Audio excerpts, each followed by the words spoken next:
Congratulations on your nomination. As you know, Greece is a critical American ally. The U.S.-Greece relationship has grown to probably one of the most strongest and enduring relationships based on common values, based on defense cooperation, based on strong people-to-people ties, energy collaboration, and the important role they have played also with respect to fighting back against Putin's war of aggression against Ukraine.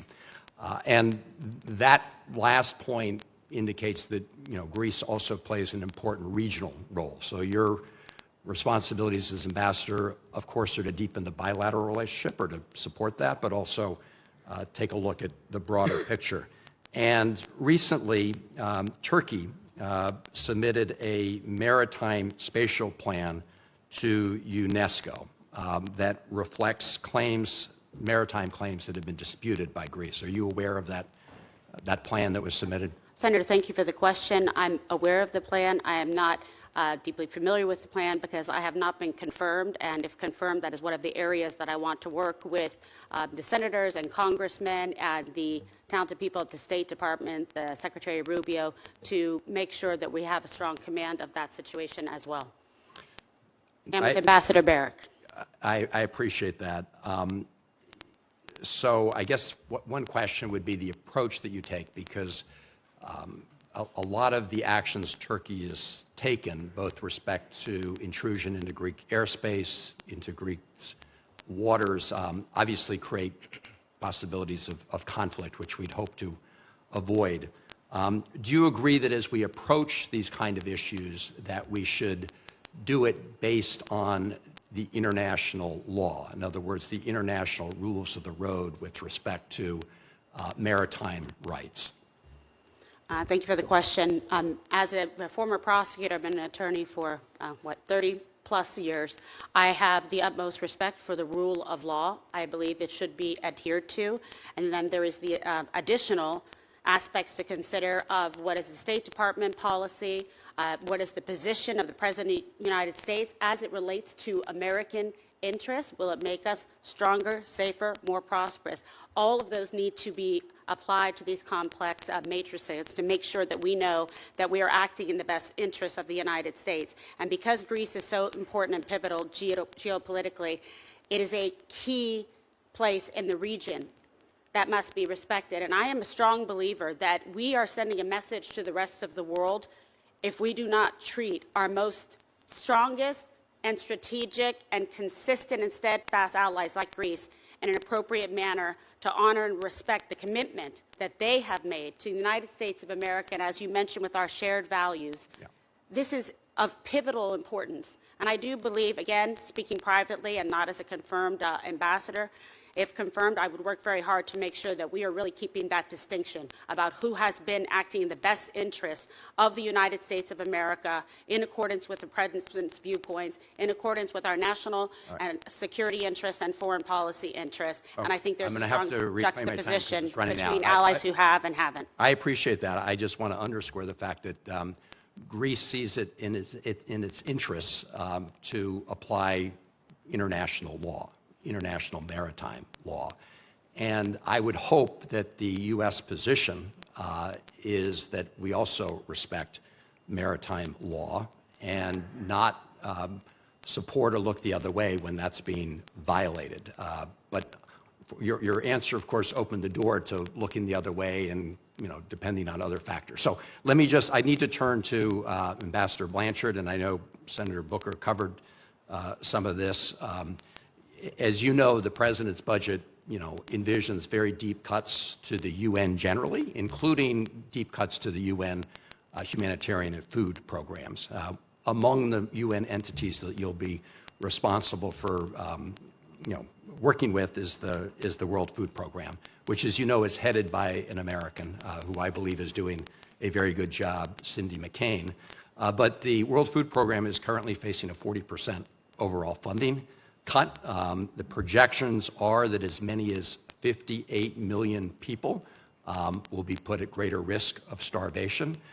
There have been cuts by the administration to the PL 480 program. There was just a report the other day about Kansas farmers who used to support the PL-48 program, now looking to essentially use their products for dog food, when they'd prefer to be part of the World Food Program and PL-480. So my question to you is pretty simple. Within this administration, will you be an advocate for increasing U.S. support for the World Food Program? Sir, Senator, thank you for the question. I look forward to working with your team once confirmed, but I will say after the reevaluation, I'm sure that that the President has the three focuses in mind. Does it make us more prosperous, safer, and stronger as Americans? And I look forward to working in those areas once the reevaluation is done. I do know that this is just as a private citizen, that 85% of the funding that we've given to World Food Program is still in use, and I applaud that. I also applaud that Ms. McCain's focus is on public-private partnerships at the moment, and I've heard that's been doing well.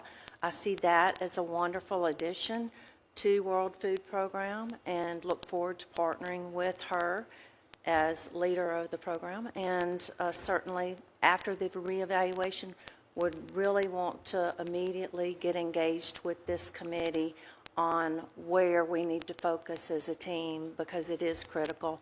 Food security is national security, and we all love our farmers and we want the best for our farmers, and that's where they make a lot of money.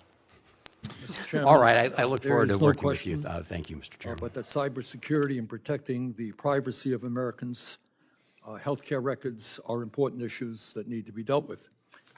But, Mr. Chairman, let me be very clear. That is not the issue that is right now on the minds of the American people. What people are worried about is the catastrophic impact that the reconciliation bill that was passed last week will have on the health and well-being of the American people. And that is the issue I'm going to be focusing on today. That legislation, passed by one vote here in the Senate, will be making the largest cut to Medicaid in American history to pay for the largest tax break for billionaires in American history. At a time when, as I think all Americans know, our current healthcare system is broken, it is dysfunctional, it is cruel. 85 million today are uninsured or underinsured. This bill will make a horrible situation even worse.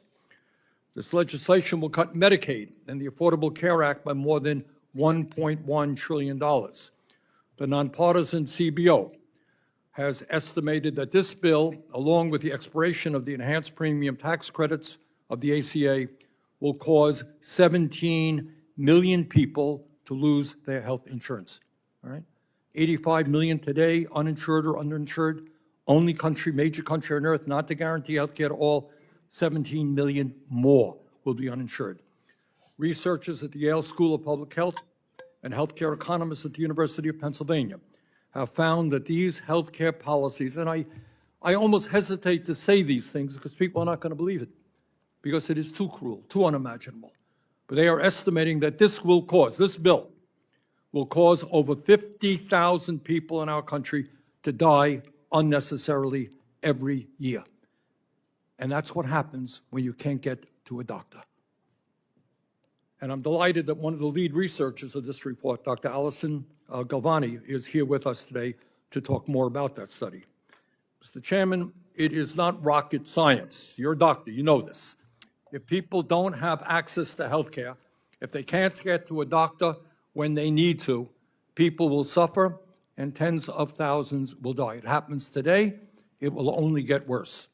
Make no mistake about it. This bill is a death sentence for working class and low-income Americans.